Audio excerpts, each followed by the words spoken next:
She thought marrying a rich man meant her struggles were over. But that mansion held storms no one warned her about. It started on a Sunday afternoon, sun low and gold, when Zora stepped out of that black town car and into the wide mouth of the Whitmore estate. A black woman with dark skin like onyx polished by fire. She walked into that mansion carrying her dignity like a crown. But they only saw her skin, not her soul. The Whitmores had money long before people stopped whispering the word Negro. Old Southern money, white linen garden parties, generational wealth soaked in bourbon and arrogance. And at the top of the stairs, like a queen on her bitter throne, stood her, Evelyn Whitmore. Zora had seen her before, of course, once or twice at holidays when Malcolm brought her around. But today was different. Today she was the wife. Evelyn gave her a smile sweet as spoiled milk. "Welcome to Linden Hill, dear. I do hope you feel comfortable." Zora didn't blink. "Thank you, Mrs. Whitmore. I make myself at home wherever I am." That girl had backbone even back then. But baby, that house. It wasn't just brick and marble. It was cold glances at breakfast, silver spoons with poison in the tone. A place where every chandelier shimmered with silent judgment. That first dinner, Evelyn served veal and fine wine. She wore pearls that looked like they cost more than Zora's whole neighborhood back in Atlanta. "So, Zora," she said, swirling her glass, "tell us again. What do your parents do?" "My mother cleaned homes. My father drove trucks," Zora answered without flinching. "They worked for everything they gave me, and I'm proud of that." A pause. The table hushed. Evelyn laughed lightly. "Well, isn't that admirable? Malcolm always had such a charitable heart." Charitable heart. Like Zora was a stray he'd picked off the street. A favor. A project. Malcolm didn't say a word. He just sipped his wine, eyes cast low. That silence hurt more than Evelyn's poison. Later that night, in their wing of the house, Zora asked him, "Is that how you see me too?"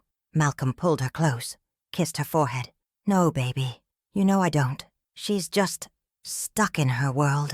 Zora wanted to believe him, but a seed had been planted, and in a house that big and that cold. Baby, seeds of doubt grow fast. By the third week, Evelyn started hosting luncheons again. All the women from town, smiling tight, wearing pastels like a uniform, glancing at Zora with eyes that said, "You don't belong here." And Evelyn, she'd introduce Zora like she was some summer intern. "This is Zora, Malcolm's wife. Isn't she just radiant? So unique." Malcolm always did have exotic taste. Exotic. Like Zora was a rare fruit on display. Never just beautiful. Never just smart. Zora smiled through it all. But behind that smile was a storm brewing. She started writing letters she never sent. To her mother. To herself. To the woman she used to be. And late at night she'd walk the halls of that mansion barefoot, listening, trying to figure out where all the love had gone. Then one evening she overheard something outside the drawing room. Evelyn talking to her bridge friends. I mean, really, Malcolm married her. A girl from the South Side? Bless her heart. She's a charity case at best. Zora stood there frozen. Charity case. 2 words that lit a fire in her chest she couldn't put out. She didn't cry. Not then. She just turned and walked back to her room. And started planning. Because if they thought she was some lost little girl they saved, they had no idea who they just let through the front door. "You stayin' with me, baby? 'Cause what Zora does next, it'll make your jaw drop. You ever seen a woman weaponize kindness? Make sugar sound like spit? That was Evelyn Whitmore's specialty. From the outside, she was grace in heels. But up close, her words were little knives, dressed in pearls. Zora learned quick. It wasn't just what Evelyn said. It was how she didn't say it. Like when the family portrait was scheduled, Zora had picked a deep emerald dress that hugged her hips like velvet water. Her skin, that rich, dark hue, glowed against the green like royalty. But Evelyn just pursed her lips. "Oh, you're wearing that color? What's wrong with it?" Zora asked, arms folded. Evelyn smiled. "Darling, I just thought something lighter might brighten the photo, for contrast." Contrast? As if her darkness needed fixing. As if her skin was a problem to be edited. Zora wore the dress anyway, And when the photos came back, she saw it. Evelyn had chosen one where she was almost cut off at the edge, barely visible. Zora was tired of being cropped out, so she made herself seen. She started joining Evelyn's luncheons, not just sitting quiet, but speaking, asking questions, talking politics, quoting James Baldwin with the poise of a woman who read more than fashion magazines. At first, the ladies blinked, lips tight, but soon they leaned in. "She's very articulate," whispered one woman. "I didn't expect her to be so cultured," said another. And Evelyn, she sipped her tea and smiled a little tighter every time. Then came the gala. Every year the Whitmores hosted the Whitmore Winter Ball, an old money affair soaked in crystal, charity auctions, and tuxedos. And this year Zora wasn't sitting in the shadows. She wore red. Not burgundy, not wine, red. A satin off-shoulder gown that clung like courage. When she walked into that ballroom, all conversation paused. She didn't just enter the room, she claimed it. Even Evelyn's friends looked stunned. One whispered, "She looks like a queen." Evelyn's jaw tensed. Later that night, during a toast, Evelyn took the mic. "We are so honored to have all of you here. And of course, to have my darling son and his lovely wife with us." She glanced at Zora, who raised her glass. "It warms my heart to see how far she's come." Zora stood up, calm and poised. "Far from where, exactly?" she asked. Hush. You could hear the violinist stop mid-note. Evelyn's smile faltered. "Oh, I didn't mean anything by it." Zora stepped closer. "No, I want to know. Since you've been tracking my distance." Evelyn blinked. "Let's not make a scene, dear." Zora's voice dropped, soft but steel. "You already did. I'm just responding." And that night, when the spotlight hit her face, instead of Evelyn's, when the applause came after her speech, not Evelyn's toast, Evelyn realized something. Zora wasn't her charity case. She was competition. And baby, that's when the gloves came off. Some battles are fought loud, but the cruelest ones, they happen in whispers, in tea rooms, behind closed doors. After that night at the gala, the war between Zora and Evelyn stopped pretending to be polite. Evelyn didn't yell. Oh no, she was too trained for that. She'd just raise an eyebrow, sigh with intention, and let her disappointment settle into the walls like perfume. You could smell it in every room Zora walked into. A week later, a new maid named Janice started. Sweet girl, dark-skinned, nervous. Evelyn introduced her to Zora with a grin that didn't touch her eyes. "I thought you two might get along," she said, sipping Earl Grey. "Similar backgrounds and all." Zora tilted her head. "How generous of you, Evelyn." Janice looked between them, unsure. But it was more than staff. Evelyn started playing games in the shadows, changing Zora's seating at family dinners, replacing her favorite soaps, removing her name from charity event programs, little erasures, death by 1,000 cuts. And Malcolm, still stuck between love and loyalty. "You know how she is," he'd say, rubbing Zora's shoulders. "She's your mother, Malcolm, but she's not my warden." One night, after a particularly tense dinner, Zora wandered into the old library, Evelyn's sacred space, a room of dusty books and secrets. There, hidden beneath porcelain teacups on the top shelf, Zora found a stack of papers. At first, she thought it was just correspondence, but then she saw it. The will, written and signed months ago. Evelyn had rewritten the Whitmore Family Trust, but Malcolm's portion, cut in half, redirected into a philanthropic foundation run by Evelyn and a group of board members, all without his knowledge. Zora stood there shaking. This wasn't just about inheritance. This was sabotage. She heard footsteps. Evelyn entered calm as moonlight. "Oh dear," she said, not surprised at all. "I see you found it." Zora didn't move. "You changed his future without telling him." Evelyn shrugged. "He's too trusting. He needed protection. From manipulation." Zora turned, fire in her throat. "From me, you mean?" Evelyn walked closer, slow and measured. "You don't belong in this world, Zora. And deep down, you know it. You can dress it up. But that dark skin, that loud pride, it won't save you here. You're not my equal. You're not even my problem. You're a phase." Zora's hand clenched the papers.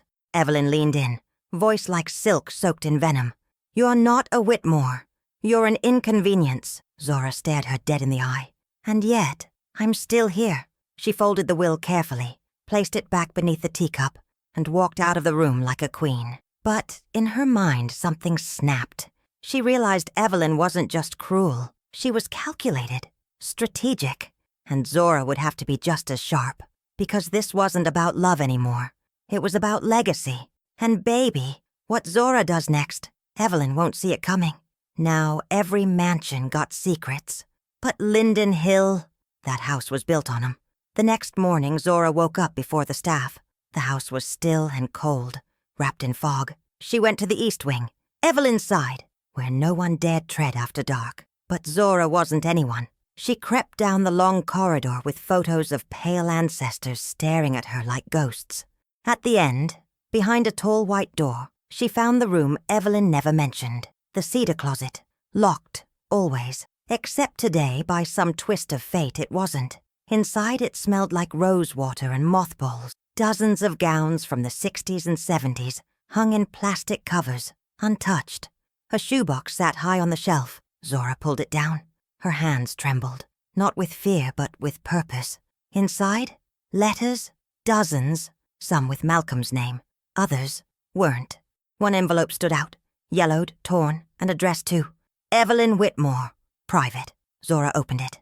And what spilled out? Photos of a dark-skinned woman, beautiful, smiling, holding a baby. The handwriting on the back read, "Summer 1979. Me and my son, Malcolm." Zora's chest tightened. That wasn't Evelyn. That woman was black. Heart racing, she dug through more papers. A birth certificate, folded, tampered with. Malcolm's name scratched and rewritten. The mother's name replaced in pen. She wasn't just married to the Whitmores' son. She was married to a lie. The door creaked behind her. Zora froze. Evelyn stood there, pale, rigid, quiet. "I told you never to enter this room," she said, her voice barely a whisper. Zora turned, eyes blazing.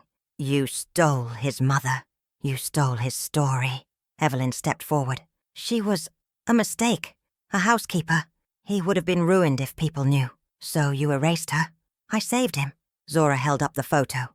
"You buried your shame in a closet." Evelyn's face cracked. For the first time, something in her shifted. Not guilt. No, Evelyn Whitmore didn't do guilt. But fear. Fear of truth slipping through her hands. "You tell him," she whispered, "and you'll destroy this family." Zora stepped forward, her voice calm but cutting. "No, Evelyn. I'll rebuild it.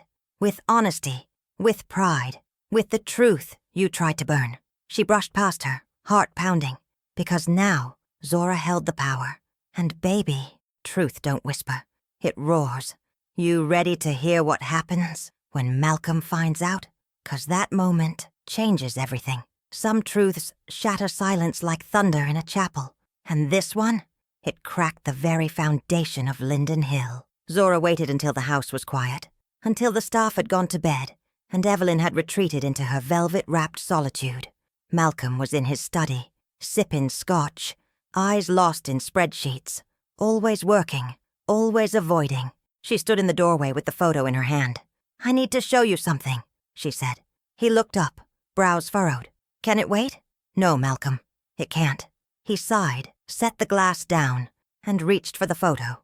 The moment his eyes hit it, his breath caught, he stared, then blinked. Once, twice, his voice cracked. Where did you get this?" Zora stepped inside slowly. "The cedar closet. In your mother's wing." He held the photo like it might crumble. "This woman. I remember her." Zora sat across from him. "She's your mother, Malcolm." He shook his head. "No, that's not. My mother is not biologically. No, but she raised you, covered the truth, changed records." She pulled out the certificate, the letter, the proof. Malcolm stared at it all, silent, still. Zora watched the storm rise in him. Confusion, rage, grief, like waves crashing, pulling him under. "She said my mother died, said she was sick. Poor, that she didn't want me." Zora leaned in. "She lied." Malcolm looked up at her, eyes glassy. "Why?" Zora's voice dropped. "Because your real mother was black, Malcolm. Dark-skinned, like me." A pause, heavy, eternal. Malcolm stood, pacing, breathing hard. I need air." He walked out the study, Zora followed, heart pounding. Out on the veranda, the night wrapped around them like mourning cloth. "She kept this from me my entire life," he whispered. "Why would she do that?" "Because the world she wanted to live in didn't include women like us," Zora said. "Women who look like your mother. Women who look like me." Malcolm turned to her, jaw tight. "I should confront her." "No, not yet," he blinked. "Why not?" "Because she's not finished." Evelyn moves in silence. She hides poison behind lace and tea sets. "If we expose this too soon, she'll twist it." Malcolm shook his head, voice rising. "She lied about my mother, Zora. She erased her. And now we hold the truth," Zora said, stepping closer. "But we use it on our terms, not hers." Malcolm looked at her like he was seeing her for the first time. "You're not just strong," he whispered. "You're dangerous." Zora smirked. "Only when I have to be." And for a moment they stood united, the air thick with truth, history, and something else blooming between them again. Respect. But inside, Evelyn was already moving, already watching, already planning. And baby, she had a secret of her own. "You won't believe the other names Zora finds on that trust fund. Lord, this house got skeletons in every room." Zora couldn't sleep. That photo kept haunting her. The woman's smile, the softness in her eyes, the way she held baby Malcolm like he was the whole world. So the next morning she went back to the cedar closet. She took every letter, every envelope, every slip of yellowing paper Evelyn had tried to bury, sat cross-legged on the cold marble floor, and read them one by one. That's when she saw it. A receipt from a small clinic in Savannah, Georgia. Date 1980. Signature Janelle M. Owens. Zora paused. She'd seen that name before. She ran to her laptop, searched the name, and there she was.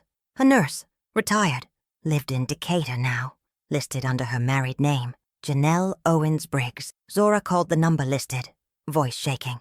"Mrs. Briggs, my name is Zora Whitmore. I think you knew Malcolm's mother." A long pause, then a sigh. "I was wondering when y'all would come knocking." 3 days later, Zora drove to Decatur alone. She found Janelle in a small house with flower boxes in the windows and the smell of cornbread in the air. Dark-skinned, sharp eyes, kind hands. "I was the midwife," Janelle said, pouring sweet tea. "Your husband's mama, Celeste, was scared. Didn't want no trouble. She loved him, but the Whitmores, they made it clear she'd never keep that baby." Zora's throat tightened. "She tried to fight," Janelle said. "But Evelyn paid off the clinic, took the baby, told everyone Celeste had abandoned him, said she wasn't fit." "And Celeste?" Zora whispered. Janelle shook her head. "Died 2 years later. Of a broken heart, if you ask me." Zora wiped her eyes. "Why didn't you come forward?" "They made sure we stayed quiet. Threats, lawyers, money." Zora stood, the truth boiling in her blood. "Not anymore." When she got back to Linden Hill, the house was silent. She walked past the grand stairway, past the paintings, until she stopped at the wall of family portraits. And there, hanging in the center, was Evelyn, framed in gold, smiling like she had earned everything. Zora stared for a long time, then turned away, because now she knew. Evelyn hadn't just stolen Malcolm's history. She'd rewritten it. But what Zora found next would prove Evelyn hadn't just lied. She had betrayed her own blood.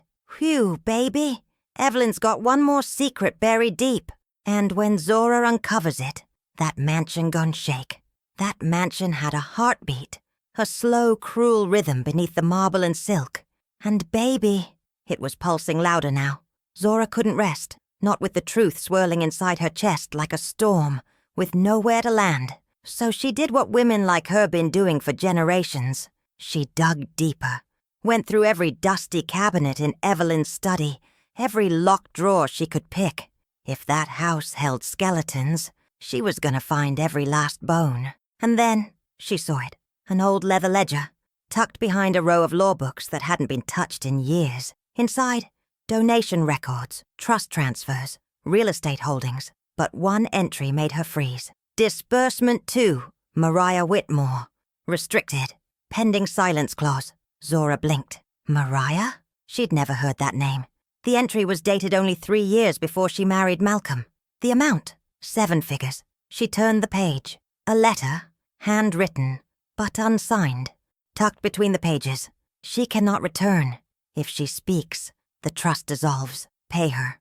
Bury it. No one must know what happened that night. Zora felt the blood drain from her hands. Who was Mariah? And what happened that night?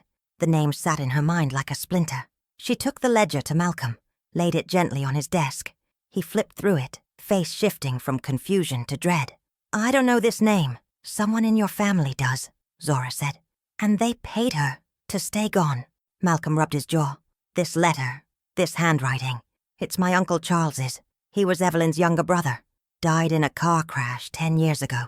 Zora stared at the pages. Then this Mariah, she must have been close enough to be silenced. And that's when Malcolm said it. Zora. What if Mariah was my sister? Zora's heart stopped. If Evelyn had hidden one child, could she have hidden another? They spent hours combing through documents, letters, anything with a trace of the name. Malcolm called family lawyers pretending to inquire about an old trust. And then it happened. An anonymous envelope arrived the next morning. No return address. Inside, a photograph. A young woman with dark curly hair, bright eyes, laughing on a beach. A note paperclip to the back. Mariah. She always said she looked too much like her mother to survive in that house.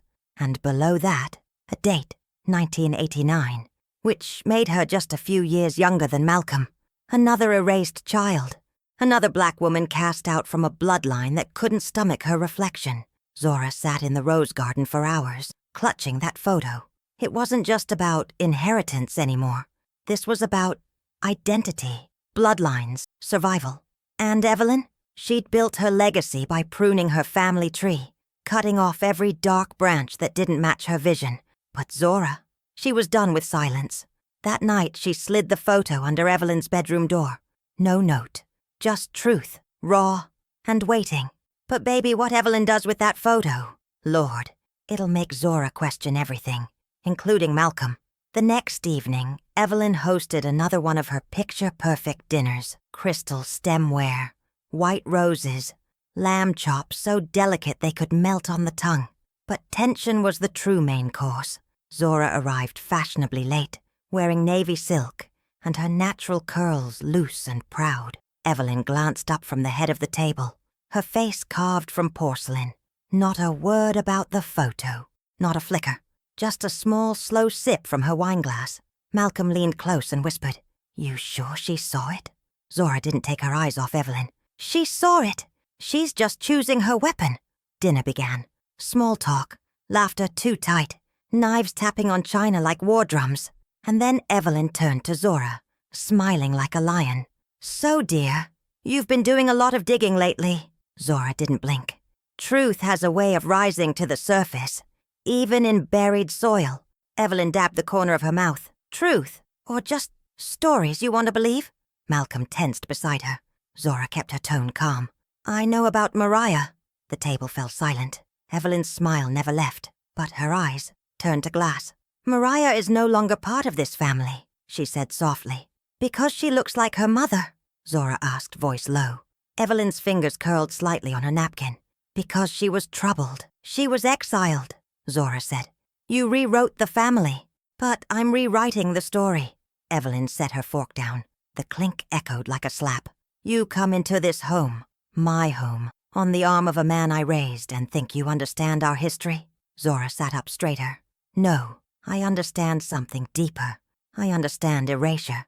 I've lived it. I've seen what happens to black women who speak truth in places built to silence them.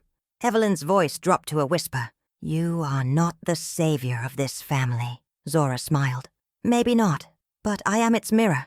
And baby, you can't stand what you see. Malcolm stood, slow and deliberate. Mom, if you don't acknowledge what you did, I'll take this public. Evelyn looked at her son, her perfect, curated son, and for the first time the veneer cracked. You'd ruin us. For her? No, he said. I'd free us. Evelyn stood too. Then you'll regret it, because I've survived men, war, death, and scandal. I'll survive you too. Then she turned to Zora, eyes cold. You want the spotlight so bad? Be ready for the heat. And baby, what happened next? That dining room, once the kingdom of Evelyn Whitmore, became the place where her power began to rot. Because Mariah, she was already on her way back. Oh, child, you think Evelyn's shaken now. Wait till the daughter she erased knocks on that door. It was a Sunday, the kind of day where the sky feels heavy with secrets, and the wind don't quite know which way to blow. Zora stood in the foyer of Linden Hill, watching the front door like it might speak.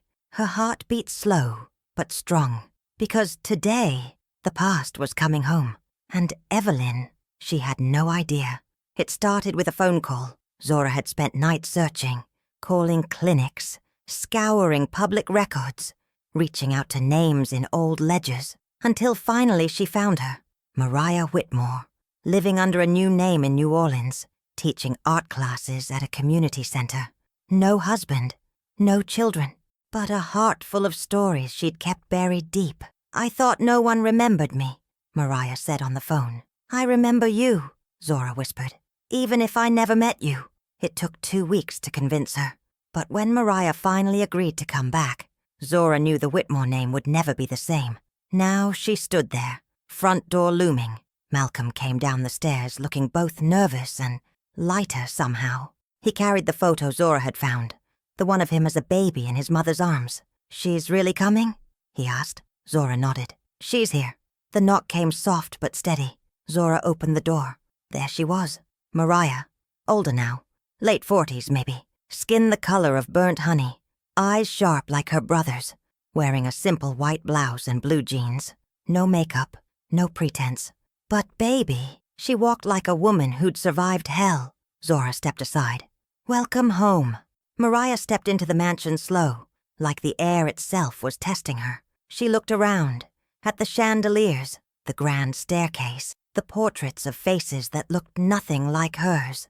And then she saw Malcolm. He stared at her like a man remembering something he never knew he lost. You, he breathed. You're my sister. Mariah's lip trembled, but she smiled. I always hoped you'd grow up kind. They hugged, and in that moment, 2 branches of a broken family tree reached for each other, rooted in pain, blooming in truth. But upstairs, Evelyn watched it all unfold through the crack of her bedroom door, and for the first time in her life, she looked afraid. Later that evening, Zora brought Mariah to the drawing room. Evelyn was already there, waiting, draped in silk, makeup perfect, her face still, but her eyes wild beneath the calm. Mariah walked in without flinching. Hello, Evelyn, she said. Evelyn's jaw tightened. You don't belong here. Mariah didn't raise her voice. I did once. Zora stood behind her, quiet, like a shadow with purpose. Evelyn stood.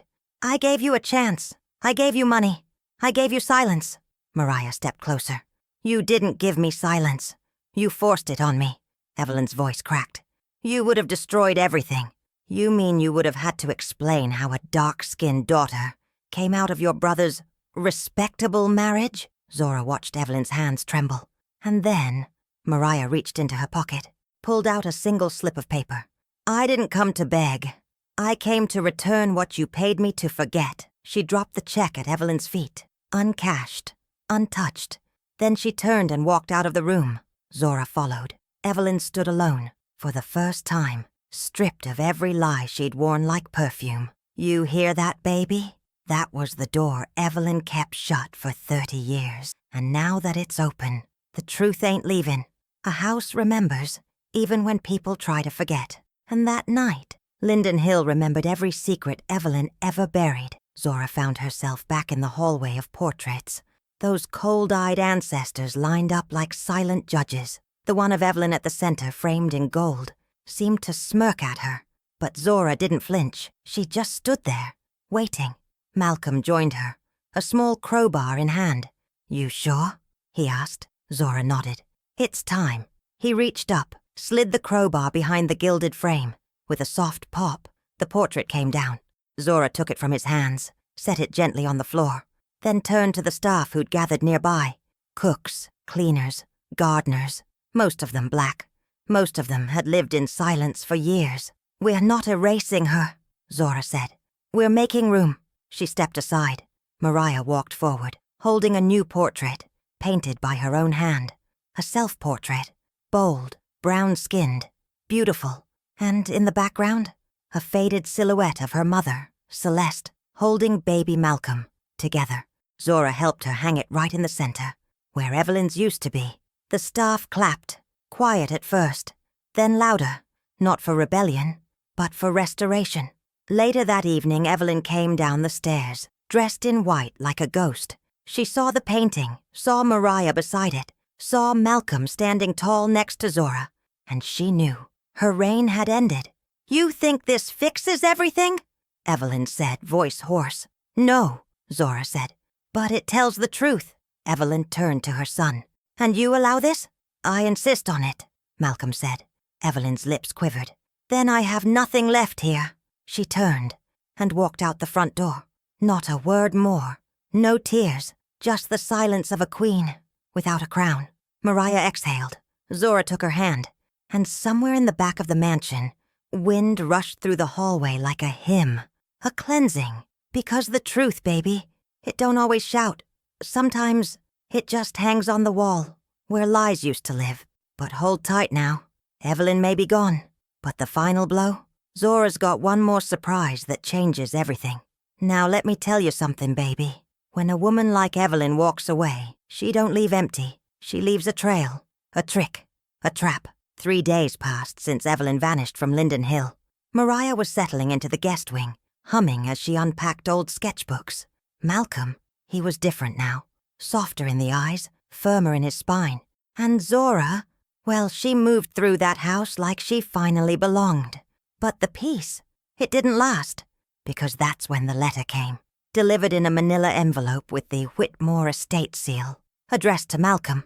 But inside, Zora's name, typed neatly across the first line. "In the event of my withdrawal from Linden Hill, let this document stand as my final declaration of assets and intentions." Zora sat on the edge of the bed, reading every word like a prayer with poison in its ink. "To Zora Whitmore, my son's wife, though we have never seen eye to eye, I recognize your strength. Therefore, I leave in your name the Rosewing Foundation, our oldest family trust, provided it remains under your leadership and vision." Zora blinked. The Rosewing Foundation, a multi-million-dollar trust that funded education, arts, and scholarships across the South. For decades, Evelyn had used it to craft her image, gracious, generous, untouchable. And now, she was handing it to Zora. "But why?" Malcolm stared at the letter, jaw clenched. "This isn't a gift. This is a chess move," Zora nodded. "She wants me to carry the name, make it look clean, while she disappears untouched." But at the bottom of the letter was one more line, written by hand. "Be careful what you inherit, Zora. Some legacies are heavier than they seem." That night, Zora walked through the old foundation office downtown. Evelyn's fingerprints were everywhere. Photos with mayors, paintings of white children holding American flags, and behind a locked drawer, a list. Names, grants that were never awarded to black applicants, funds that had been redirected, communities promised hope, denied in silence. Zora's throat tightened. This wasn't just money. It was blood money. She returned home, letter in hand, heart pounding. Mariah met her at the gate. "You all right?" Zora nodded slowly. "She gave me the crown, but now I see it's dripping in oil and fire." Mariah tilted her head. "So what you gonna do?" Zora looked up at Linden Hill, standing tall in the dusk. "I'm gonna burn the blueprint and rebuild it in my own image. Because sometimes, baby, poetic justice don't come with a sword. It comes with a signature." "Whew. But you wait till the board hears Zora's new plan for that trust." Some of them smiled to her face, but one's ready to strike. Now, Zora never backed down from a fight. But this wasn't just a fight. It was a war in designer suits. The Rosewing Foundation board met every quarter in a towering glass building downtown. Marble floors, fake smiles, catered cruelty. The room held 12 members, 11 white, one light-skinned black man who spoke like every sentence needed approval. Zora walked in wearing royal blue. No apologies. Her heels tapped out a rhythm of intention on that polished floor. She stood at the head of the table. "I'm the new director," she said simply, "as per Evelyn Whitmore's declaration." The chairman, Robert Vance, cleared his throat. "Yes, we received the letter. Quite unconventional." Zora smiled. So was the last century of how this foundation was run. A few chuckles, a few stiff shoulders. She clicked the remote and the projector lit up. Slide 1. The missing funds. Slide 2. The schools that never got their promised libraries. Slide 3. A scholarship. Evelyn once denied a brilliant dark-skinned girl, solely because she didn't represent the foundation's image. Zora paused. That girl was my cousin. The room fell silent. I know what Evelyn did with this foundation. She used it to prop up the illusion of inclusion. That ends today. Vance leaned forward. And what exactly do you propose? Zora met his gaze. A full audit, public transparency, and a new leadership team that reflects the communities this money claims to serve. Gasps, murmurs. One woman clutched her pearls for real. Vance stood. You want to dismantle a 100-year-old institution overnight? No, Zora said. I want to cleanse it. Another board member, a younger man in a gray suit, smiled politely. Well, he said, you certainly sound passionate, but this kind of change can be disruptive, especially to the donors. Zora turned slowly. Let me be clear. If you can't stomach the kind of change that serves everyone, you're free to leave. But this train, it's moving. Most stayed silent. But Vance, he smiled. Too wide.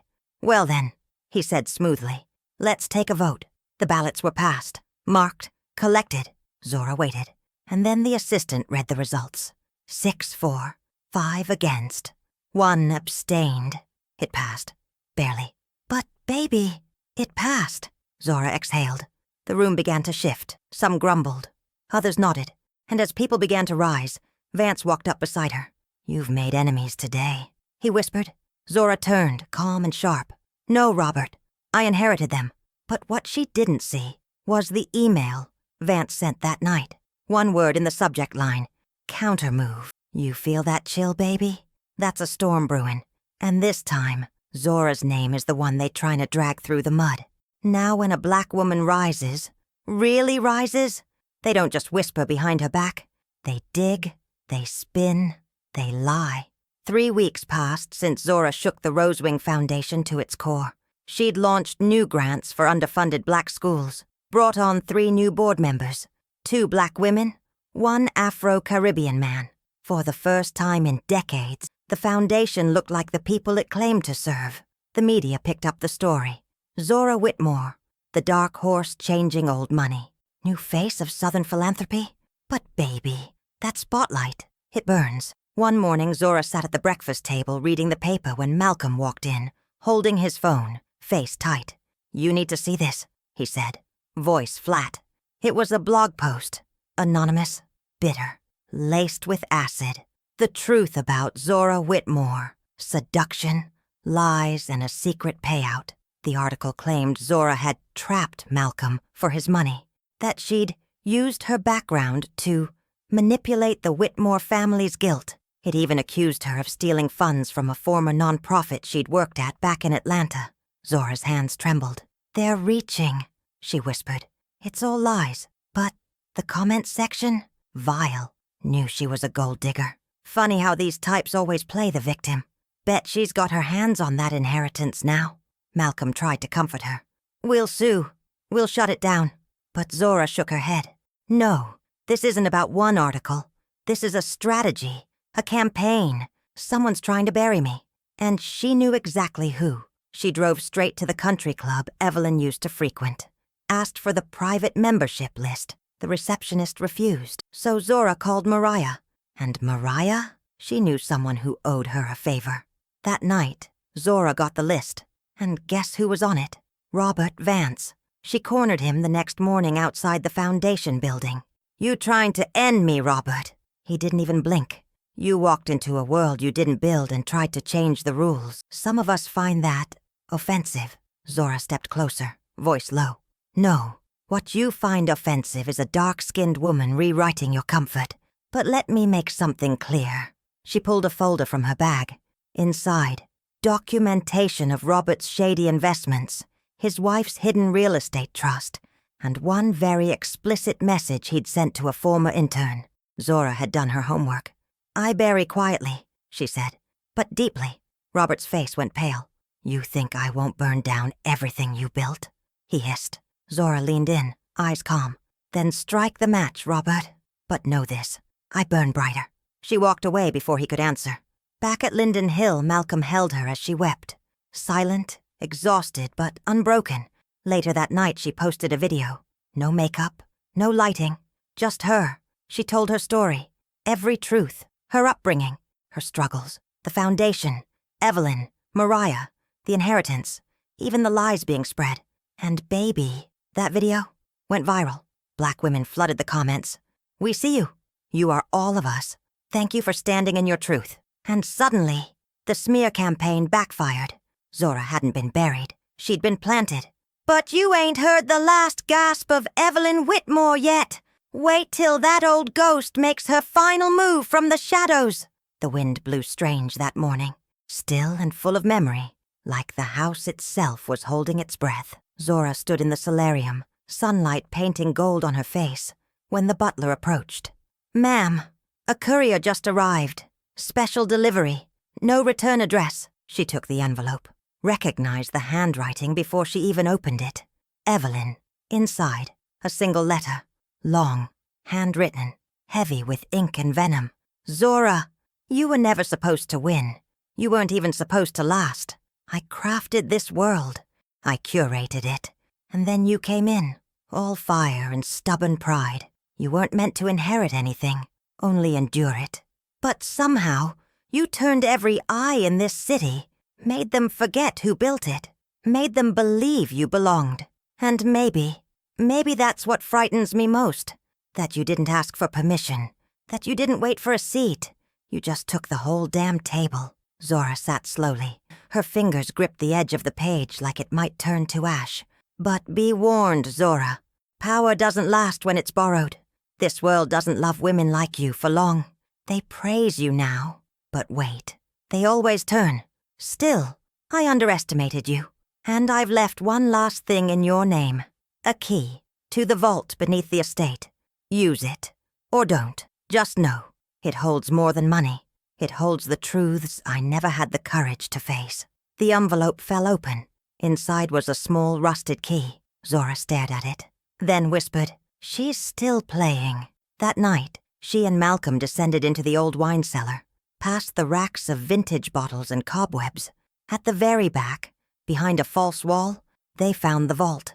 Inside, a safe. And within that safe, documents, photos, tapes, and one last will, Evelyn's real final testament, signed only a week before she disappeared. It stated, I, Evelyn C. Whitmore, relinquish all claim to the estate of Linden Hill, the Rosewing Foundation, and the Whitmore legacy.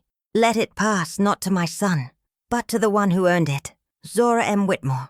Zora collapsed into Malcolm's arms, not because she wanted the house, not because she craved the title, but because, for the first time in her life, someone finally said she earned it, even if it came from the woman who tried to destroy her. And now, baby, we finally reach the end. The justice, the portrait, the fire turned to gold. You ready for chapter 15? They said she didn't belong in that house, but now her portrait hangs in the golden frame above the fireplace. It took 3 weeks to transform Linden Hill. Zora tore down the ivory drapes and opened every window wide. Let light touch the corners Evelyn had kept dark. She repainted the sitting rooms in deep maroons and honey gold, replaced the cold, starchy portraits with photographs of truth, of blackness in its every shade, of joy that didn't shrink for nobody. Mariah took the attic and turned it into a studio. Paint splattered on the walls like freedom. Malcolm moved the office downstairs, right next to the sunroom. And in the heart of the home, right above the great fireplace, hung the new centerpiece, Zora's portrait, painted in soft oils, her dark skin glowing like obsidian kissed by dawn, her eyes calm, proud, her mouth holding a quiet, knowing curve. And behind her, the outline of Linden Hill, changed, reborn. It was Mariah's final gift. I wanted them to see you the way I see you, she said. Zora touched the canvas with careful fingers, not out of vanity, but because it felt like a claim, like saying, I was here, I mattered, I endured, The foundation flourished under Zora's lead. She expanded the scholarship fund to include single mothers, formerly incarcerated women, artists from underserved cities. She renamed the central grant the Celeste and Mariah Fund. At the first ceremony, she stood on a stage in a red dress, not for rebellion this time, but for reverence. Her speech moved like water through the crowd. "I was once called a charity case," she said, "but I stand before you now, not as someone saved, but someone who saved herself." The room erupted in applause. Black women in the front row cried openly. One of them shouted, "That's our story too, sis." Zora smiled. She no longer needed Evelyn's approval. She had something deeper now. Legacy. Malcolm found her in the garden that evening, barefoot in the soil, watching the twilight settle over the roses. "You still thinking about her?" he asked. Zora nodded. "Sometimes, but not with hate, just clarity." She left a mark. Zora picked a rose and studied its thorns. "So did I." He kissed her shoulder. "I'm proud of you. I'm proud of us," she whispered. Inside, Mariah played old records. Aretha, Nina, Billy, women who knew about being made of shadow and fire. And as the house swayed with music, and the staff danced barefoot in the kitchen, and the community started calling Linden Hill Zora's house, Aunt Grace leaned back in her chair, her voice soft like memory. "You see, baby, they tried to cut her down, to shame her roots, to paint her as a burden. But that dark-skinned black woman, she bloomed anyway, not in spite of the thorns, but because of them. So, if this story touched your heart like it touched mine, leave a word below, a prayer, a truth, a name they tried to erase. Aunt Grace is always here, with stories for souls that been through the fire and came out shining."